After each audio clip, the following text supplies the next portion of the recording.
안녕하세요. 밤이 깊었네요. 오늘 하루도 고생 많으셨죠? 편안하게 쉬면서 오늘 밤 따뜻한 옛날 이야기를 들어보세요. 옛날 옛적에 어느 한 깊고 깊은 산골짜기에 설악이라는 마을이 있었단다. 겨울바람이 산등성을 타고 내려와 날카로운 칼날처럼 온 마을을 휘감는 계절이었다. 눈이 무릎까지 쌓여온 세상이 하얗게 질린 듯한 그곳에 뼛속까지 시리게 하는 차가운 개울가에 쭈그리고 앉아온 손을 호호 불어가며 빨래를 하는 여인이 있었다. 그녀의 이름은 연화였다. 남들은 따뜻한 아랫목을 찾아 몸을 녹일 시간이었지만 연화는 얇은 무명, 저고리 하나에 의지한 채 꽁꽁 얼어붙은 얼음을 깨고 그 차가운 물에 붉게 부르튼 손을 담가야 했다. 그녀가 방망이질을 할 때마다 탕탕하고 울리는 소리가 적막한 산골의 공기를 갈랐는데 그 소리는 마치 그녀가 가슴속에 묻어둔 입 밖으로 내뱉지 못하는 비명처럼 들려왔다. 연화는 말을 하지 못하는 벙어리였기 때문이다. 어릴 적 알았던 열병은 그녀에게서 목소리를 앗아갔고 화만은 그녀의 고운 얼굴 반쪽에 흉측하게 일그러진 붉은 흉터를 남겨놓았다. 마을 사람들은 그녀를 산귀신 혹은 재수 없는 벙어리라 부르며 피했기에 그녀에게 허락된 유일한 벗은 매서운 추위와 차가운 강물뿐이었다. 연화가 몸담고 있는 곳은 마을 어귀에 자리 잡은 최씨 주막이었다. 주막 안은 장날을 맞아 몰려든 보부상들과 나그네들로 북적거렸고 텁텁한 막걸리 냄새와 구수한 국밥 냄새가 섞여 묘한 활기를 띠고 있었다. 문틈 사이로 새어나오는 누런 불빛과 사람들의 왁자지껄한 웃음소리는 바깥 세상과 단절된 또 다른 세상 같았으나 그 온기는 연화의 것이 아니었다.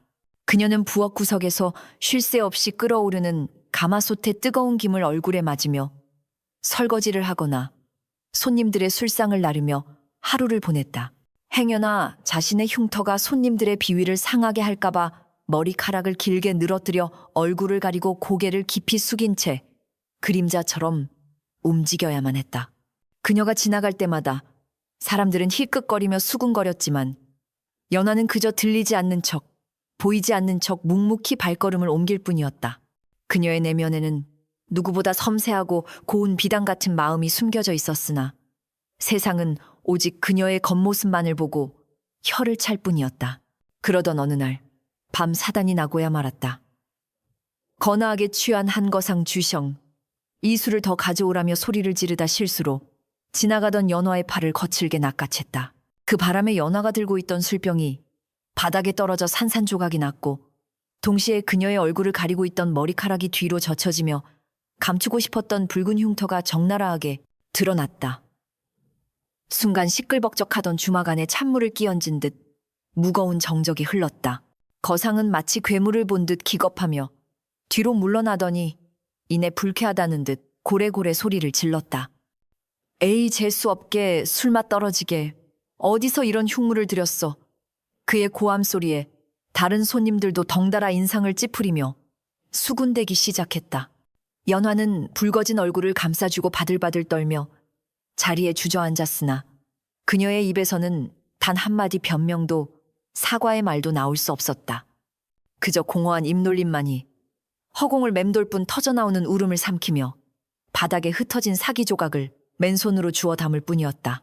날카로운 조각에 베인 손가락에서 붉은 피가 배어나와 바닥을 적셨지만 마음의 상처에 비하면 그깟 아픔은 아무것도 아니었다. 소란을 듣고 달려온 주인 최 씨는 상황을 살피기도 전에 연화의 등짝을 매몰차게 내리쳤다. 그녀에게 중요한 것은 연화의 아픔이 아니라 돈 많은 손님의 심기를 건드려 매상을 망치는 일이었다.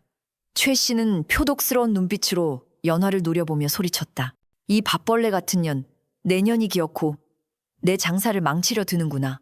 그 흉측한 얼굴을 하고 어디 손님들 앞에 나서 최 씨의 욕설은 밖에서 몰아치는 눈보라보다 더 차갑고 매서웠다. 그녀는 손님들에게 굽신거리며 연신 사과를 하더니 분이 풀리지 않는지 연화를 부엌 뒷문으로 거칠게 밀어냈다. 꼴도 보기 싫으니 당장 나가 저 위쪽 상류에 가서 맑은 얼음이나 깨와. 그물로 내일 아침 국을 끓일 테니 통을 꽉 채우기 전에는 들어올 생각도 말아봤건 이미 칠흑 같은 어둠이 깔리고 눈발이 거세지고 있었지만 최 씨는 아랑곳하지 않고 낡은 나무지게와 물동이를 연화의 품에 떠안겼다. 문이 쾅 하고 닫히자 연화는 다시금 세상에 홀로 남겨졌다. 연화는 멍하니 닫힌 문을 바라보다가 이내 체념한 듯 지게를 짊어지고 어둠 속으로 발길을 돌렸다. 차라리 사람들의 경멸 어린 시선이 닿지 않는 이 캄캄한 밤이 더 편안하게 느껴지기도 했다. 마을을 벗어나 산길로 접어들자 휘몰아치는 눈보라가 그녀의 얇은 옷자락을 파고들며 살을 애는 듯한 고통을 주었다. 길은 미끄러웠고 등 뒤의 물동이는 천근만근 무거웠지만 그녀는 멈출 수 없었다. 그녀가 할 수 있는 일이라고는 그저 묵묵히 걷는 것, 그리고 견디는 것뿐이었다. 눈물이 볼을 타고 흐르다 이내 차가운 바람에 얼어붙어 뺨을 따갑게 만들었다. 한 걸음 두 걸음 눈 속에 발자국을 남기며 그녀는 강상류를 향해 걸어갔다. 멀리서 들려오는 짐승의 울음소리와 바람소리가 뒤섞여 기괴한 화음을 만들어내고 있었지만 연화는 그 소리보다 자신의 가슴 속에서 울리는 고독의 소리가 더 크게 들려왔다. 그렇게 그녀는 자신의 운명이 뒤바뀔 그 차가운 강가로 죽음보다 깊은 밤을 뚫고 나아가고 있었다. 눈보라는 시간이 갈수록 더욱 거세져 한 채 앞도 분간하기 어려울 지경이었다. 연화는 얼굴을 때리는 눈발을 간신히 피해가며 강가에 도착했다. 꽁꽁 얼어붙은 강물 위로 하얀 눈이 두껍게 덮여 있어 어디가 땅이고 어디가 물인지 구별조차 쉽지 않았다. 그녀는 익숙한 솜씨로 얼음이 가장 두껍게 언 곳을 찾아 챙겨온 쇠꼬챙이로 바닥을 내리찍기 시작했다. 캉캉하는 맑은 쇳소리가 밤 공기를 타고 멀리 퍼져나갔지만 돌아오는 것은 메아리 없는 정막뿐이었다. 얼음이 깨지고 그 밑에서 검푸른 강물이 솟구쳐 오르자 그녀는 준비해온 바가지로 물을 퍼담으려 했다. 그런데 그때였다. 물동이를 채우던 그녀의 시야 끄트머리에 무언가 검은 물체가 걸려들었다. 처음에는 떠내려온 통나무나 바위인 줄 알았으나 자세히 보니 그것은 눈 위에 쓰러져 있는 사람의 형상이었다. 놀란 연화는 숨을 멈추고 조심스럽게 그쪽으로 다가갔다. 하얀 눈밭 위로 붉은 선혈이 낭자하게 흩뿌려져 있었고 그 끝에는 한 사내가 죽은 듯이 누워 있었다. 사내의 옷차림은 이 산골 마을에서는 결코 볼 수 없는 질 좋은 비단으로 지어진 것이었으나 여기저기 찢기고 피에 젖어 본래의 색을 잃은 상태였다. 그는 의식을 잃은 채 가쁜 숨만 몰아쉬고 있었는데 창백한 얼굴 위로 고통스러운 표정이 역력했다. 연화는 잠시 주저했다. 낯선 산에 그것도 피를 흘리며 쓰러진 이를 돕는다는 것은 자칫하면 큰 화를 부를 수도 있는 일이었다. 하지만 그녀의 천성은 눈앞의 생명을 외면할 만큼 모질지 못했다. 연화는 덜덜 떨리는 손으로 사내의 코 밑에 손가락을 대어보았다. 미약하지만 따뜻한 숨결이 느껴졌다. 살려야 한다. 그 생각 하나가 머릿속을 가득 채우자 두려움은 이내 사라지고 알 수 없는 용기가 솟아올랐다. 그녀는 자신이 가져온 물지개 대신 땔감을 나를 때 쓰는 썰매 위에 사내를 힘겹게 끌어올렸다. 작은 체구의 연화에게는 버거운 무게였지만 그녀는 이를 악물고 온 힘을 다해 썰매밧줄을 어깨에 걸었다. 연화는 잠시 고민에 빠졌다. 이대로 사내를 데리고 최 씨 주막으로 갈 수는 없었다. 돈과 이익에 눈이 먼 최 씨는 이 사내의 값비싼 옷과 장신구를 탐낼 것이 분명했고 혹여 관아에 고발하거나 험한 꼴을 당하게 할지도 모를 일이었다. 연화는 마을 반대편 숲속 깊은 곳에 숨겨진 자신만의 비밀 동굴을 떠올렸다. 그곳은 그녀가 틈틈이 약초를 캐어 말리거나 남몰래 천연 염색을 연구하며 마음을 달래던 유일한 안식처였다. 연화는 눈보라를 뚫고 방향을 틀어 산중턱을 향해 걷기 시작했다. 발이 눈 속에 푹푹 빠지고 차가운 바람이 폐부를 찔렀지만 썰매에 실린 생명의 무게가 그녀를 지탱해 주었다. 한참을 걸어 도착한 동굴 안은 비바람을 피할 수 있어 바깥보다는 한결 아늑했다. 그녀는 익숙하게 마른 풀과 나뭇가지를 모아 불을 피웠고 타닥타닥 타오르는 불꽃의 온기가 차가운 동굴벽을 타고 퍼져나갔다. 연화는 사내를 불 곁에 눕히고 동굴 한 구석에 말려두었던 약초들을 꺼내왔다. 지혈에 좋은 쑥과 엉겅퀴를 돌로 지시겨 사내의 상처 부위에 조심스럽게 발랐다. 차가운 강물에 얼어있던 그녀의 손길이 닿을 때마다 사내는 고통스러운 듯 미간을 찌푸렸지만 이내 약초의 향기와 따뜻한 온기에 안정을 찾는 듯했다. 그녀는 자신의 거치말을 찢어 붕대 대신 상처를 감싸주었다. 그때 사내가 으음하는 신음소리와 함께 천천히 눈을 떴다. 하지만 그의 눈동자는 초점을 찾지 못하고 허공을 헤매고 있었다.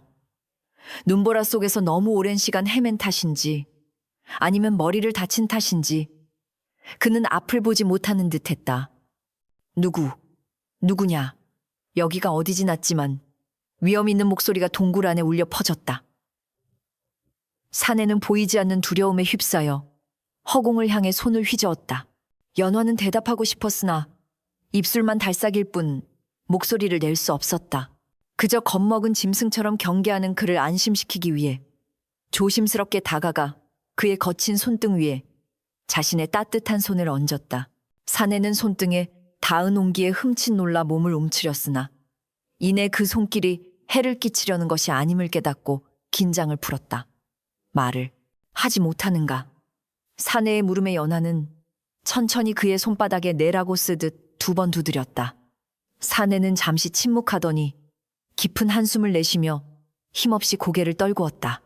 앞이 보이지 않는다. 칠흑 같은 어둠뿐이야. 하지만 자네에게서 나는 향기는 느껴지는구나. 흙냄새와 풀냄새가 섞인 따뜻한 향기다.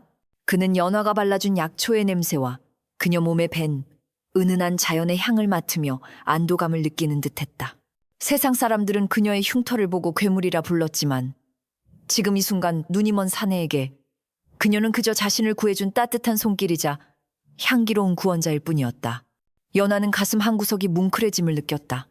태어나 처음으로 자신의 겉모습이 아닌 존재 자체로 받아들여지는 순간이었다. 밤이 깊어갈수록 동굴 밖의 눈보라는 더욱 거세졌지만 동굴 안은 묘한 평온함이 감돌았다. 연화는 사내가 목이 마를까봐 깨끗한 눈을 녹여 물을 먹여주었고 추위에 떨지 않도록 자신이 덮고 있던 낡은 담요를 덮어주었다. 사내는 그런 연화의 세심한 배려에 감동한 듯 보이지 않는 눈으로 그녀가 있을 법한 곳을 응시하며 말했다. 내 이름은 정선재이라 하네. 비록 지금은 쫓기는 신세여서 가진 것이 없으나 이 은혜는 결코 잊지 않겠네. 연화는 그의 말에 대답 대신 장작을 더 넣어 불길을 살렸다. 타오르는 불빛 아래 2 사람의 그림자가 동굴벽에 하나로 어우러져 흔들렸다. 말 한마디 오가지 않았어도 2 사람 사이에는 보이지 않는 신뢰와 유대감이 싹트고 있었다. 연화에게 이 밤은 더 이상 춥고 외로운 밤이 아니었다. 그것은 그녀의 인생에 찾아온 기적 같은 만남의 시작이자 얼어붙은 운명이 녹아내리는 소리 없는 태동이었다. 동굴 안에서의 시간은 마치 멈춰버린 강물처럼 고요하고 평화롭게 흘렀다. 연화는 매일 새벽같이 일어나 눈 덮인 산을 오르며 약초와 나무 껍질을 모았다. 그녀의 손은 거칠어졌지만 그 손끝에서 피어나는 색은 세상 그 무엇보다 고왔다. 연화는 구해온 쪽풀과 잎꽃을 지식여 물을 들이고 낡은 무명천을 그 물에 담갔다 건지기를 수십 번 반복했다. 동굴 안은 향긋한 약초 냄새와 쌉싸름한 풀냄새로 가득 찼는데 이는 앞을 보지 못하는 정선에게 있어 세상과 소통하는 유일한 통로이자 위로였다. 어느 날 기력을 조금 회복한 정선이 더듬거리는 손길로 동굴벽에 걸려있던 천을 우연히 만지게 되었다. 그의 손가락이 거친 무명천 위를 스치자 놀랍게도 그 감촉은 비단보다 부드럽고 따뜻한 온기가 손끝을 타고 전해져 왔다. 이것은 단순한 천이 아니구나. 정선이 나직이 감탄하며 천을 코에 가져다 댔다. 은은하게 퍼지는 쑥향과 이름 모를 꽃내음이 폐부 깊숙이 스며들며 다친 몸의 통증마저 잊게 만들었다. 그는 궁궐에서도 수많은 비단과 의복을 보았지만 이토록 사람의 마음을 어루만지는 옷감은 처음이었다. 자네의 손끝에는 마법이 서려 있는 모양이다. 이 천에는 색깔만 입혀진 것이 아니라 사람을 살리는 기운이 담겨 있어. 정선의 진심 어린 칭찬에 연화는 부끄러운 듯 고개를 숙였지만 가슴 한구석에서는 벅차오르는 기쁨이 요동쳤다. 평생 재수 없는 흉물이라 손가락질 받던 그녀의 손이 누군가에게는 귀한 재주로 인정받는 순간이었다. 정선은 비록 눈은 멀었으나 마음의 눈으로 연화의 진정한 가치를 꿰뚫어 보고 있었던 것이다. 하지만 그들의 평화는 그리 오래가지 못했다. 며칠째 연화가 보이지 않자 독이 오른 주모 최 씨가 기어 이 사람들을 이끌고 산을 뒤지기 시작한 것이다. 눈 위에 남겨진 연화의 발자국을 따라 동굴 앞까지 들이닥친 최 씨는 씩씩거리며 안으로 쳐들어왔다. 이 은혜도 모르는 년이 어디 숨었나 했더니 여기서 외간 남자랑 살림을 차려 최 씨의 표독스러운 고함 소리가 동굴을 쩌렁쩌렁 울렸다. 그녀 뒤에는 험상궂은 일꾼들이 몽둥이를 들고 서 있었다. 최 씨는 바닥에 앉아있는 정선을 보더니 코웃음을 쳤다. 꼴에 서방질은 하고 싶었더냐. 병신 주제에 어디서 거렁뱅이 같은 놈을 하나 주워와서는 최 씨는 다짜고짜 연화의 머리채를 잡으려 했다. 당장 일어나라 렛마을, 황부자댁에 너를 팔아넘기기로 약조가 되어 있단 말이다. 그 순간 언제나 주눅 들어 매를 맞기만 했던 연화가 팥하고 고개를 들었다. 그녀는 재빨리 몸을 날려 정선의 앞을 가로막아 섰다. 그녀의 등은 가늘고 작았지만 그 순간만큼은 거대한 산처럼 단단해 보였다.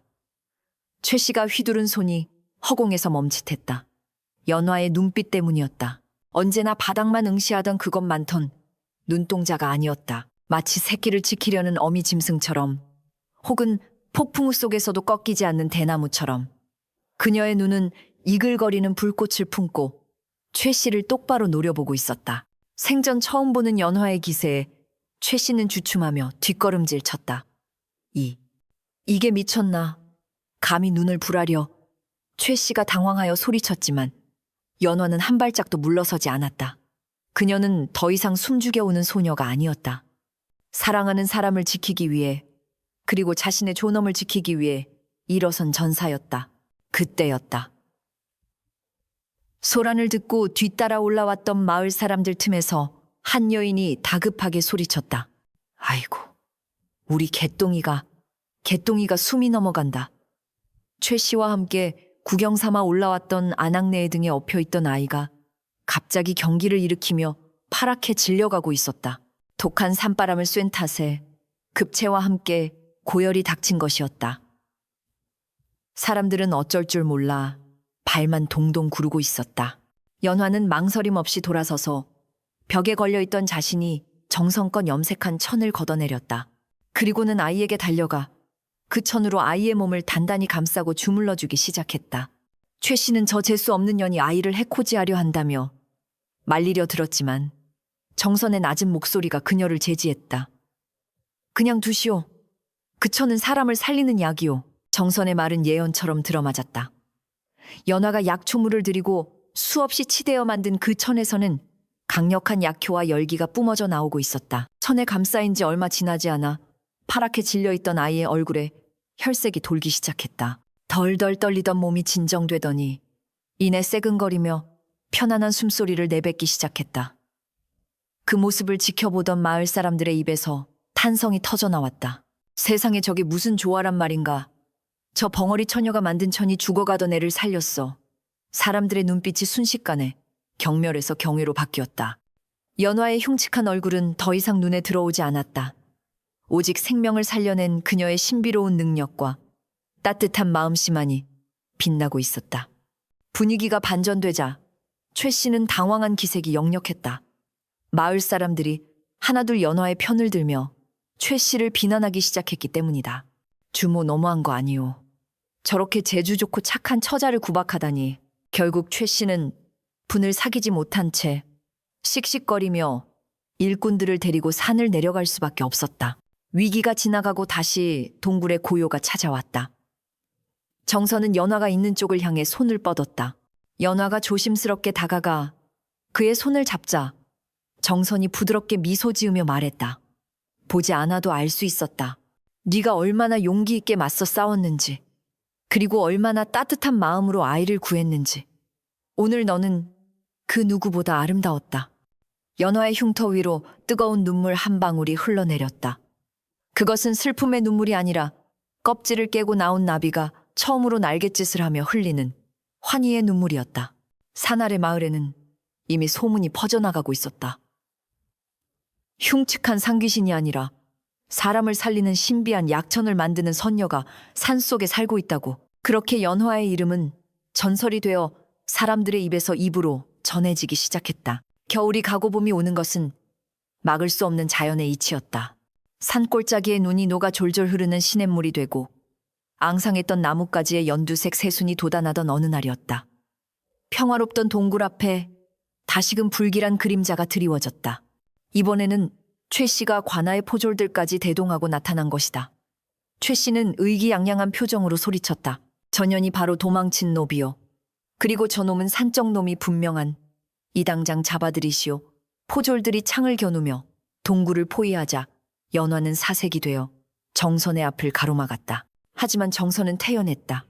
그는 연화의 어깨를 부드럽게 감싸 안으며 천천히 앞으로 걸어 나왔다. 며칠 전부터 흐릿하게 돌아오던 시력이 이제는 완전히 회복되어 그의 눈동자는 맑은 총기로 빛나고 있었다. 그때였다.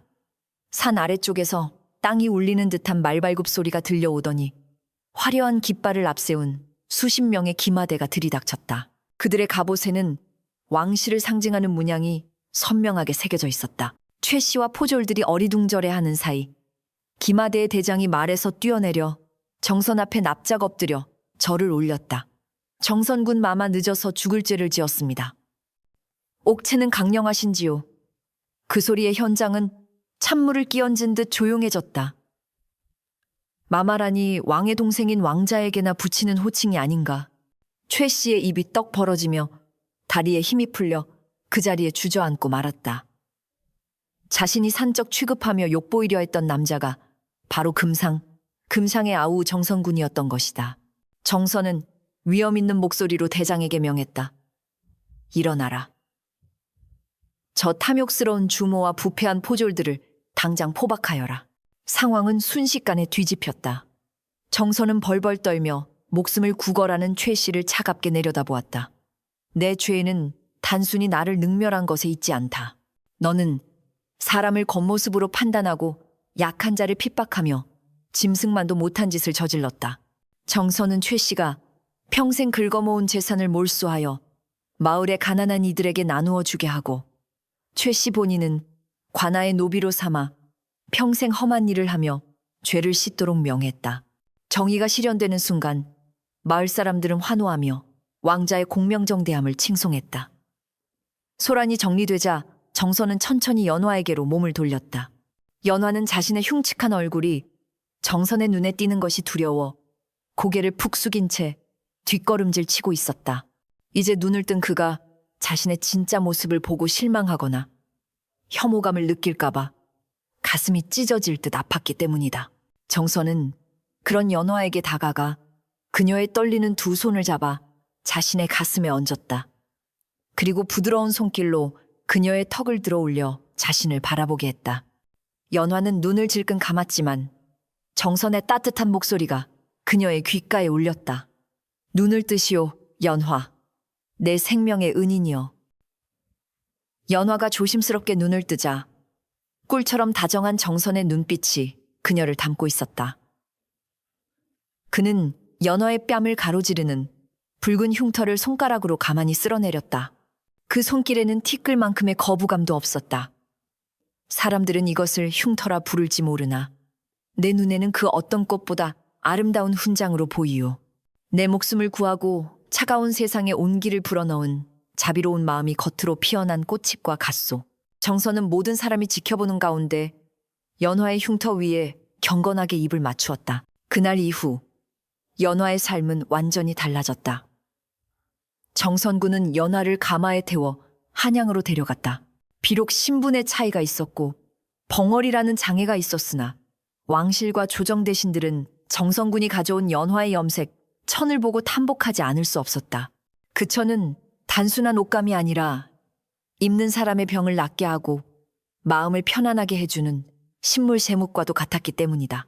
연화는 왕실의 의복을 관장하는 친방의 수장으로 임명되었고 그녀의 손끝에서 탄생한 고운 색들은 조선의 궁궐을 아름답게 물들였다. 사람들은 더 이상 그녀를 산귀신이라 부르지 않았다. 대신 신의 손을 가진 여인이라 칭송하며 존경을 표했다. 연화는 말을 하지 못했지만 그녀가 만들어내는 색채가 그녀의 목소리가 되어온 세상에 사랑과 희망을 노래했다. 세월이 흘러 어느 따뜻한 봄날 궁궐 후원에 매화꽃이 흐드러지게 피었다. 정선과 연화는 나란히 그 길을 걷고 있었다. 연화의 품에는 두 사람을 닮은 예쁜 아이가 잠들어 있었다. 바람이 불어와 하얀 매화, 꽃잎이 눈처럼 흩날리자 꽃잎 하나가 연화의 붉은 흉터 위에 살포시 내려앉았다. 정선은 그 모습을 바라보며 빙그레 웃음 지었다. 보시오. 봄도 부인의 뺨에 입 맞추고 싶어 안달이 난 모양이요. 연화는 소리내어 말할 수는 없었지만 환한 미소로 대답했다. 그녀의 미소는 만발한 봄꽃보다 더 찬란했다. 고통과 시련의 겨울을 견뎌낸 자만이 피울 수 있는 가장 아름답고 단단한 결실의 계절, 행복이라는 이름의 열매가 그들의 삶에 가득했다. 그렇게 두 사람은 오래오래 서로의 곁을 지키며 세상에서 가장 따뜻한 이야기를 만들어 갔단다. 허허, 벌써 등잔에 기름이 다 떨어져 가는구나. 이야기는 여기서 끝이란다. 어떠냐, 마음이 조금 따뜻해졌느냐. 세상은 때로 차갑고 비정하게 보이지만 연하처럼 고운 마음을 잃지 않는다면 언젠가는 반드시 그 진가를 알아주는 귀인을 만나게 된단다. 겉모습은 껍데기에 불과할 뿐 진짜 향기는 그 사람의 깊은 곳에서 배어나오는 법이지. 이제 밤이 깊었으니 푹 자거라. 혹시 아느냐?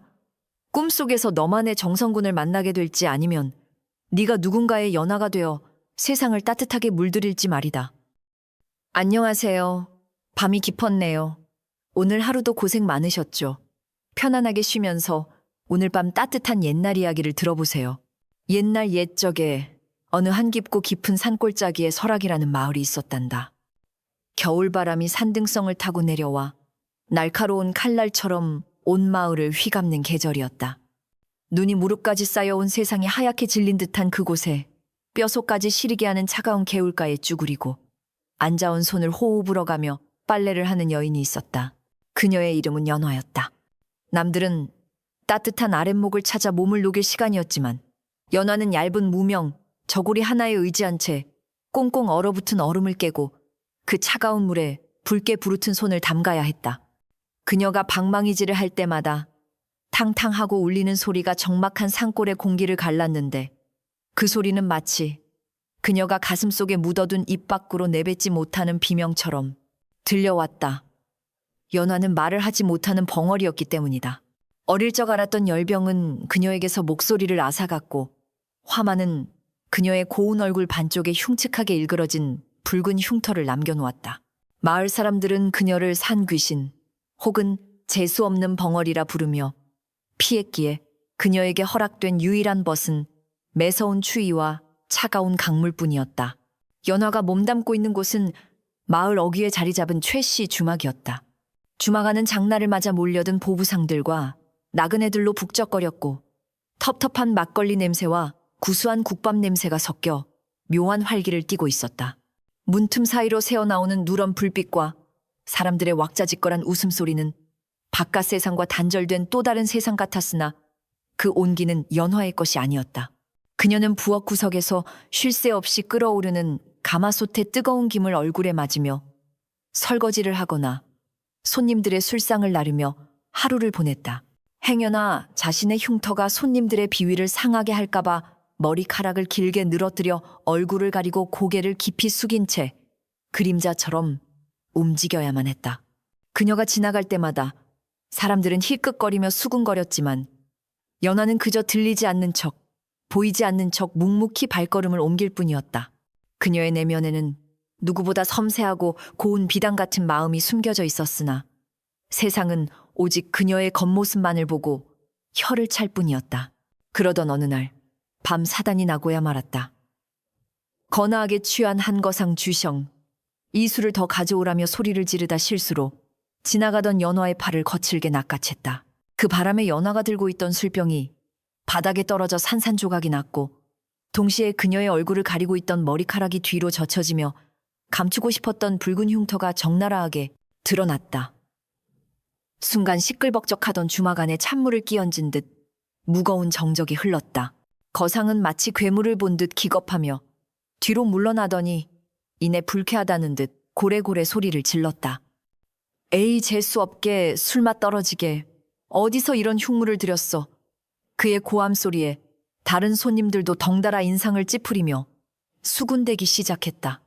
연화는 붉어진 얼굴을 감싸주고 바들바들 떨며 자리에 주저앉았으나 그녀의 입에서는 단 한마디 변명도 사과의 말도 나올 수 없었다. 그저 공허한 입놀림만이 허공을 맴돌 뿐 터져나오는 울음을 삼키며 바닥에 흩어진 사기 조각을 맨손으로 주워 담을 뿐이었다. 날카로운 조각에 베인 손가락에서 붉은 피가 배어나와 바닥을 적셨지만 마음의 상처에 비하면 그깟 아픔은 아무것도 아니었다. 소란을 듣고 달려온 주인 최 씨는 상황을 살피기도 전에 연화의 등짝을 매몰차게 내리쳤다. 그녀에게 중요한 것은 연화의 아픔이 아니라 돈 많은 손님의 심기를 건드려 매상을 망치는 일이었다. 최 씨는 표독스러운 눈빛으로 연화를 노려보며 소리쳤다. 이 밥벌레 같은 년, 내년이 기어코 내 장사를 망치려 드는구나. 그 흉측한 얼굴을 하고 어디 손님들 앞에 나서 최 씨의 욕설은 밖에서 몰아치는 눈보라보다 더 차갑고 매서웠다. 그녀는 손님들에게 굽신거리며 연신 사과를 하더니 분이 풀리지 않는지 연화를 부엌 뒷문으로 거칠게 밀어냈다. 꼴도 보기 싫으니 당장 나가 저 위쪽 상류에 가서 맑은 얼음이나 깨와. 그물로 내일 아침 국을 끓일 테니 통을 꽉 채우기 전에는 들어올 생각도 말아봤건 이미 칠흑 같은 어둠이 깔리고 눈발이 거세지고 있었지만 최 씨는 아랑곳하지 않고 낡은 나무지게와 물동이를 연화의 품에 떠안겼다. 문이 쾅하고 닫히자 연화는 다시금 세상에 홀로 남겨졌다. 연화는 멍하니 닫힌 문을 바라보다가 이내 체념한 듯 지게를 짊어지고 어둠 속으로 발길을 돌렸다. 차라리 사람들의 경멸 어린 시선이 닿지 않는 이 캄캄한 밤이 더 편안하게 느껴지기도 했다. 마을을 벗어나 산길로 접어들자 휘몰아치는 눈보라가 그녀의 얇은 옷자락을 파고들며 살을 애는 듯한 고통을 주었다. 길은 미끄러웠고 등 뒤의 물동이는 천근만근 무거웠지만 그녀는 멈출 수 없었다. 그녀가 할 수 있는 일이라고는 그저 묵묵히 걷는 것, 그리고 견디는 것뿐이었다. 눈물이 볼을 타고 흐르다 이내 차가운 바람에 얼어붙어 뺨을 따갑게 만들었다. 한 걸음 두 걸음 눈 속에 발자국을 남기며 그녀는 강상류를 향해 걸어갔다. 멀리서 들려오는 짐승의 울음소리와 바람소리가 뒤섞여 기괴한 화음을 만들어내고 있었지만 연화는 그 소리보다 자신의 가슴 속에서 울리는 고독의 소리가 더 크게 들려왔다. 그렇게 그녀는 자신의 운명이 뒤바뀔 그 차가운 강가로 죽음보다 깊은 밤을 뚫고 나아가고 있었다. 눈보라는 시간이 갈수록 더욱 거세져 한 채 앞도 분간하기 어려울 지경이었다.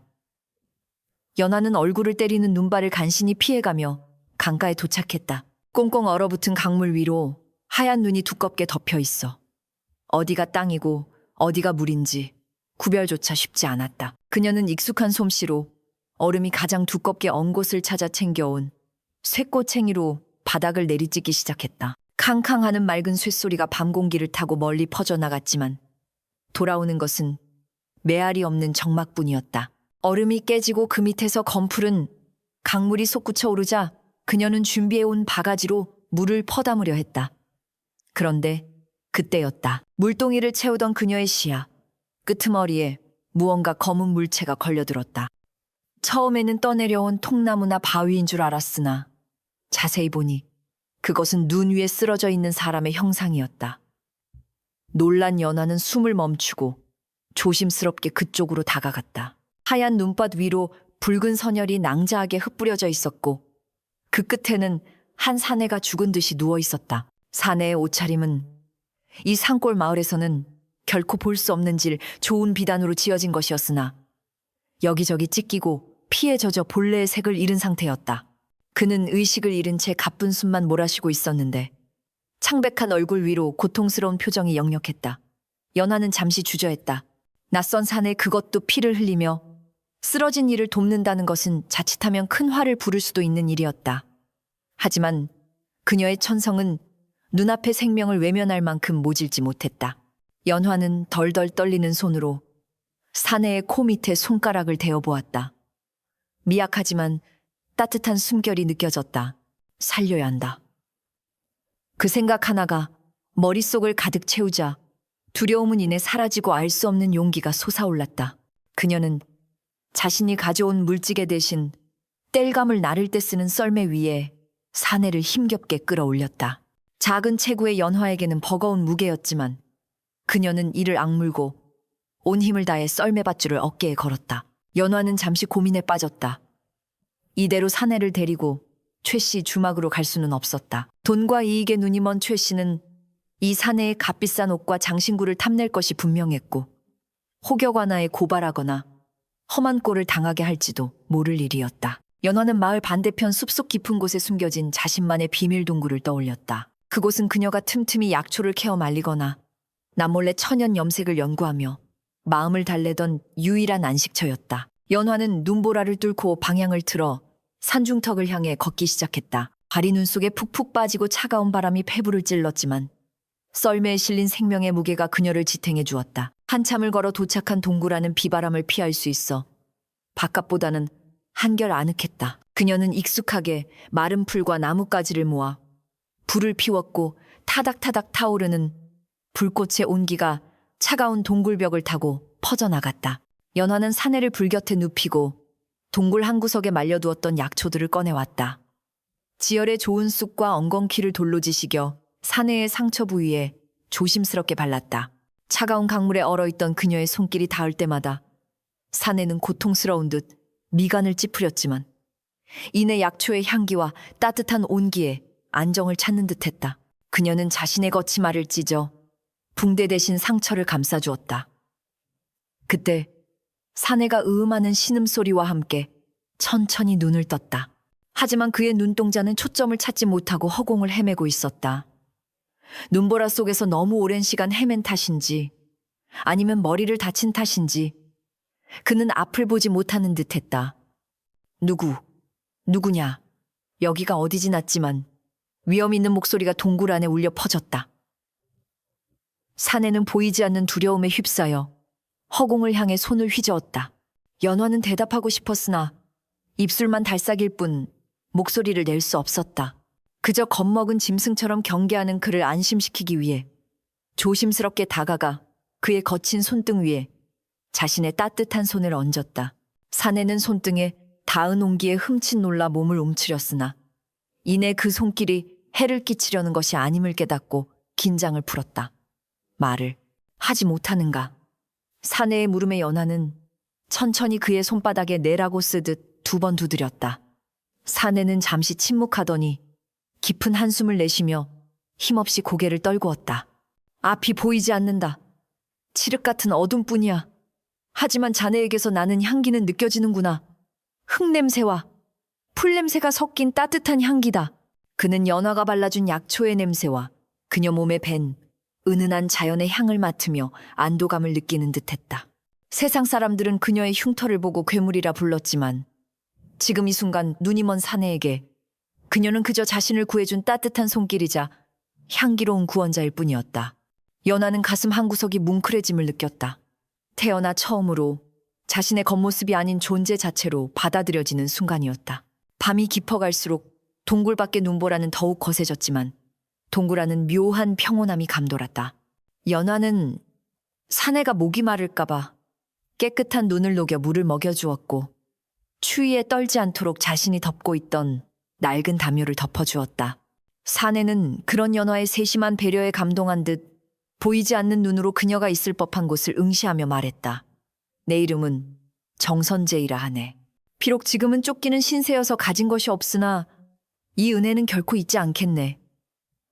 연화는 그의 말에 대답 대신 장작을 더 넣어 불길을 살렸다. 타오르는 불빛 아래 2 사람의 그림자가 동굴벽에 하나로 어우러져 흔들렸다. 말 한마디 오가지 않았어도 2 사람 사이에는 보이지 않는 신뢰와 유대감이 싹트고 있었다. 연화에게 이 밤은 더 이상 춥고 외로운 밤이 아니었다.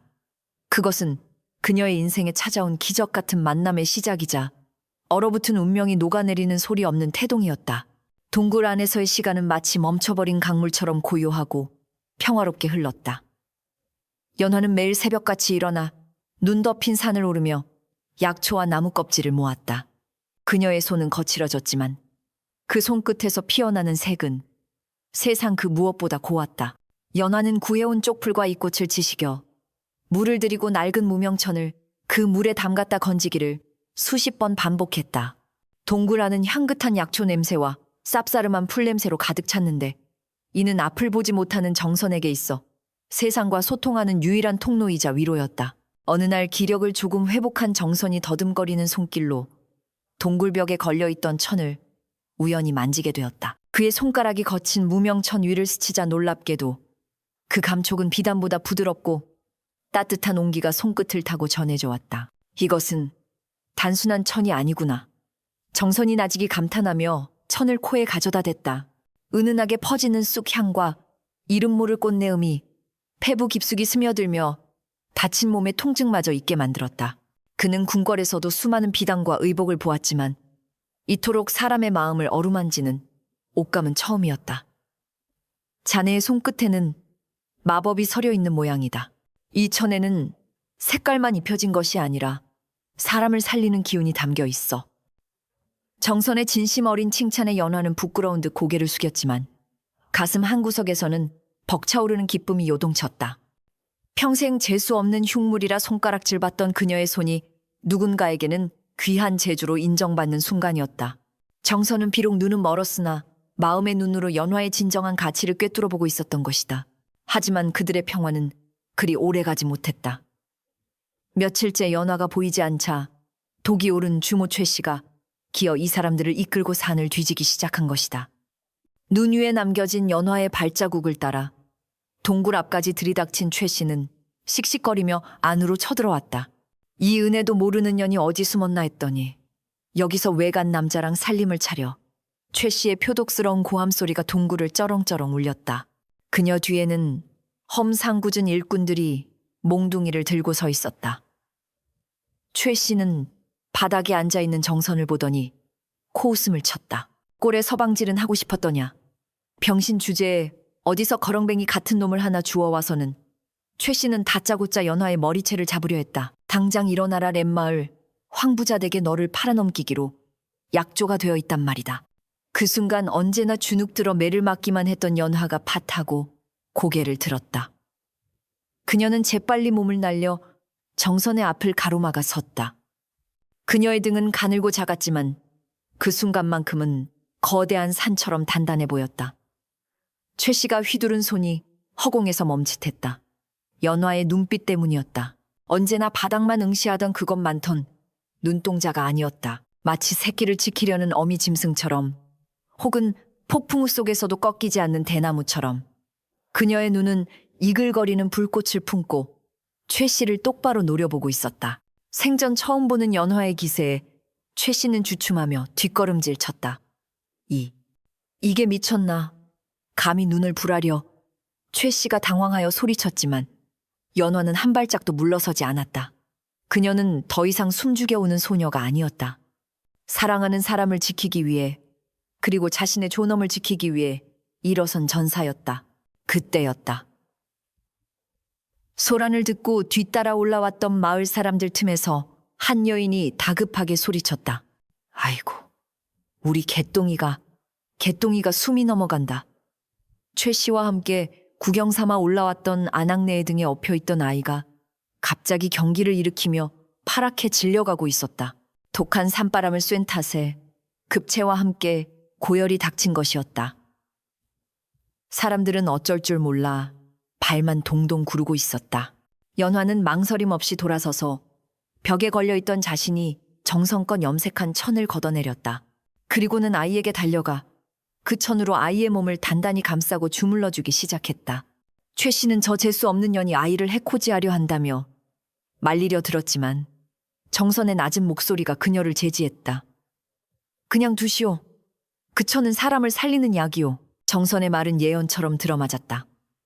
연화가 약초물을 들이고 수없이 치대어 만든 그 천에서는 강력한 약효와 열기가 뿜어져 나오고 있었다. 천에 감싸인 지 얼마 지나지 않아 파랗게 질려있던 아이의 얼굴에 혈색이 돌기 시작했다. 덜덜 떨리던 몸이 진정되더니 이내 새근거리며 편안한 숨소리를 내뱉기 시작했다. 그 모습을 지켜보던 마을 사람들의 입에서 탄성이 터져나왔다. 세상에 저게 무슨 조화란 말인가. 저 벙어리 처녀가 만든 천이 죽어가던 애를 살렸어. 사람들의 눈빛이 순식간에 경멸에서 경외로 바뀌었다. 연화의 흉측한 얼굴은 더 이상 눈에 들어오지 않았다. 오직 생명을 살려낸 그녀의 신비로운 능력과 따뜻한 마음씨만이 빛나고 있었다. 분위기가 반전되자 최 씨는 당황한 기색이 역력했다. 마을 사람들이 하나둘 연화의 편을 들며 최 씨를 비난하기 시작했기 때문이다. 주모 너무한 거 아니오. 저렇게 재주 좋고 착한 처자를 구박하다니. 결국 최 씨는 분을 사귀지 못한 채 씩씩거리며 일꾼들을 데리고 산을 내려갈 수밖에 없었다. 위기가 지나가고 다시 동굴의 고요가 찾아왔다. 정선은 연화가 있는 쪽을 향해 손을 뻗었다. 연화가 조심스럽게 다가가 그의 손을 잡자 정선이 부드럽게 미소 지으며 말했다. 보지 않아도 알 수 있었다. 네가 얼마나 용기 있게 맞서 싸웠는지, 그리고 얼마나 따뜻한 마음으로 아이를 구했는지. 오늘 너는 그 누구보다 아름다웠다. 연화의 흉터 위로 뜨거운 눈물 한 방울이 흘러내렸다. 그것은 슬픔의 눈물이 아니라 껍질을 깨고 나온 나비가 처음으로 날갯짓을 하며 흘리는 환희의 눈물이었다. 산 아래 마을에는 이미 소문이 퍼져나가고 있었다. 흉측한 상귀신이 아니라 사람을 살리는 신비한 약천을 만드는 선녀가 산속에 살고 있다고. 그렇게 연화의 이름은 전설이 되어 사람들의 입에서 입으로 전해지기 시작했다. 겨울이 가고 봄이 오는 것은 막을 수 없는 자연의 이치였다. 산골짜기에 눈이 녹아 졸졸 흐르는 시냇물이 되고 앙상했던 나뭇가지에 연두색 새순이 돋아나던 어느 날이었다. 평화롭던 동굴 앞에 다시금 불길한 그림자가 드리워졌다. 이번에는 최 씨가 관아의 포졸들까지 대동하고 나타난 것이다. 최 씨는 의기양양한 표정으로 소리쳤다. 전현이 바로 도망친 노비요. 그리고 저놈은 산적 놈이 분명한 이 당장 잡아들이시오. 포졸들이 창을 겨누며 동굴을 포위하자 연화는 사색이 되어 정선의 앞을 가로막았다. 하지만 정선은 태연했다. 그는 연화의 어깨를 부드럽게 감싸 안으며 천천히 앞으로 걸어 나왔다. 며칠 전부터 흐릿하게 돌아오던 시력이 이제는 완전히 회복되어 그의 눈동자는 맑은 총기로 빛나고 있었다. 그때였다. 산 아래쪽에서 땅이 울리는 듯한 말발굽 소리가 들려오더니 화려한 깃발을 앞세운 수십 명의 기마대가 들이닥쳤다. 그들의 갑옷에는 왕실을 상징하는 문양이 선명하게 새겨져 있었다. 최 씨와 포졸들이 어리둥절해하는 사이 기마대의 대장이 말에서 뛰어내려 정선 앞에 납작 엎드려 절을 올렸다. 정선군 마마 늦어서 죽을 죄를 지었습니다.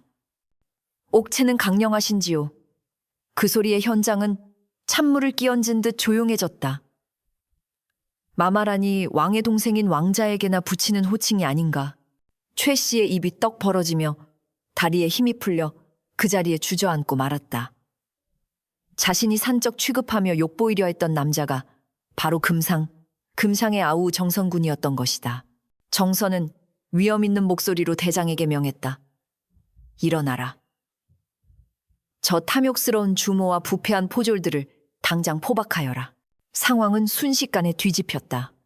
정선은 벌벌 떨며 목숨을 구걸하는 최 씨를 차갑게 내려다보았다. 내 죄는 단순히 나를 능멸한 것에 있지 않다. 너는 사람을 겉모습으로 판단하고 약한 자를 핍박하며 짐승만도 못한 짓을 저질렀다. 정선은 최 씨가 평생 긁어모은 재산을 몰수하여 마을의 가난한 이들에게 나누어 주게 하고 최 씨 본인은 관아의 노비로 삼아 평생 험한 일을 하며 죄를 씻도록 명했다. 정의가 실현되는 순간 마을 사람들은 환호하며 왕자의 공명정대함을 칭송했다. 소란이 정리되자 정선은 천천히 연화에게로 몸을 돌렸다. 연화는 자신의 흉측한 얼굴이 정선의 눈에 띄는 것이 두려워 고개를 푹 숙인 채 뒷걸음질 치고 있었다. 이제 눈을 뜬 그가 자신의 진짜 모습을 보고 실망하거나 혐오감을 느낄까봐 가슴이 찢어질 듯 아팠기 때문이다. 정선은 그런 연화에게 다가가 그녀의 떨리는 두 손을 잡아 자신의 가슴에 얹었다. 그리고 부드러운 손길로 그녀의 턱을 들어 올려 자신을 바라보게 했다. 연화는 눈을 질끈 감았지만 정선의 따뜻한 목소리가 그녀의 귓가에 울렸다. 눈을 뜨시오, 연화. 내 생명의 은인이여. 연화가 조심스럽게 눈을 뜨자 꿀처럼 다정한 정선의 눈빛이 그녀를 담고 있었다. 그는 연화의 뺨을 가로지르는 붉은 흉터를 손가락으로 가만히 쓸어내렸다. 그 손길에는 티끌만큼의 거부감도 없었다. 사람들은 이것을 흉터라 부를지 모르나 내 눈에는 그 어떤 꽃보다 아름다운 훈장으로 보이요. 내 목숨을 구하고 차가운 세상에 온기를 불어넣은 자비로운 마음이 겉으로 피어난 꽃잎과 같소. 정선은 모든 사람이 지켜보는 가운데 연화의 흉터 위에 경건하게 입을 맞추었다. 그날 이후 연화의 삶은 완전히 달라졌다. 정선군은 연화를 가마에 태워 한양으로 데려갔다. 비록 신분의 차이가 있었고 벙어리라는 장애가 있었으나 왕실과 조정 대신들은 정선군이 가져온 연화의 염색 천을 보고 탐복하지 않을 수 없었다. 그 천은 단순한 옷감이 아니라 입는 사람의 병을 낫게 하고 마음을 편안하게 해주는 식물 세묵과도 같았기 때문이다. 연화는 왕실의 의복을 관장하는 친방의 수장으로 임명되었고 그녀의 손끝에서 탄생한 고운 색들은 조선의 궁궐을 아름답게 물들였다. 사람들은 더 이상 그녀를 산귀신이라 부르지 않았다. 대신 신의 손을 가진 여인이라 칭송하며 존경을 표했다. 연화는 말을 하지 못했지만 그녀가 만들어내는 색채가 그녀의 목소리가 되어온 세상에 사랑과 희망을 노래했다. 세월이 흘러 어느 따뜻한 봄날 궁궐 후원에 매화꽃이 흐드러지게 피었다. 정선과 연화는 나란히 그 길을 걷고 있었다. 연화의 품에는 두 사람을 닮은 예쁜 아이가 잠들어 있었다. 바람이 불어와 하얀 매화, 꽃잎이 눈처럼 흩날리자 꽃잎 하나가 연화의 붉은 흉터 위에 살포시 내려앉았다. 정선은 그 모습을 바라보며 빙그레 웃음 지었다. 보시오. 봄도 부인의 뺨에 입 맞추고 싶어 안달이 난 모양이요. 연화는 소리내어 말할 수는 없었지만 환한 미소로 대답했다. 그녀의 미소는 만발한 봄꽃보다 더 찬란했다. 고통과 시련의 겨울을 견뎌낸 자만이 피울 수 있는 가장 아름답고 단단한 결실의 계절, 행복이라는 이름의 열매가 그들의 삶에 가득했다. 그렇게 두 사람은 오래오래 서로의 곁을 지키며 세상에서 가장 따뜻한 이야기를 만들어 갔단다. 허허, 벌써 등잔에 기름이 다 떨어져 가는구나. 이야기는 여기서 끝이란다. 어떠냐, 마음이 조금 따뜻해졌느냐. 세상은 때로 차갑고 비정하게 보이지만 연화처럼 고운 마음을 잃지 않는다면 언젠가는 반드시 그 진가를 알아주는 귀인을 만나게 된단다. 겉모습은 껍데기에 불과할 뿐 진짜 향기는 그 사람의 깊은 곳에서 배어나오는 법이지. 이제 밤이 깊었으니 푹 자거라. 혹시 아느냐? 꿈속에서 너만의 정성군을 만나게 될지 아니면 네가 누군가의 연화가 되어 세상을 따뜻하게 물들일지 말이다.